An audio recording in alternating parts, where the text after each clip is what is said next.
रायगड जिल्ह्यातील राष्ट्रवादी काँग्रेस आणि शिवसेना यांच्यामधील संघर्षात मसळ्यातील 7 नगरसेवकांचा राजकीय बळी गेलेला आहे। पक्षांतर बंदी कायद्याचं उल्लंघन केल्याचा ठपका ठेवत 7 नगरसेवकांना अपात्र ठरवण्यात आलंय।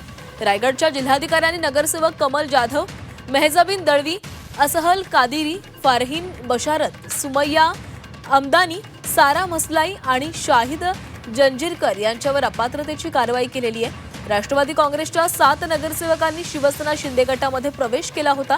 उपमुख्यमंत्री एकनाथ शिंदे, मंत्री भरत गोगावले आणि उदय सामंत यांच्या उपस्थितीमध्ये मुंबईमध्ये हा पक्षप्रवेश सोहळा पार पडला होता। या सर्वांनी पक्षांतर बंदी कायद्याचं उल्लंघन केलं म्हणून त्यांना अपात्र ठरवावं यासाठी राष्ट्रवादी काँग्रेसनं जिल्हाधिकारी यांच्याकडे अर्ज केलेला होता। जिल्हाधिकारी यांच्या निर्णयामुळे शिवसेनेला हा मोठा धक्का बसलेला आहे।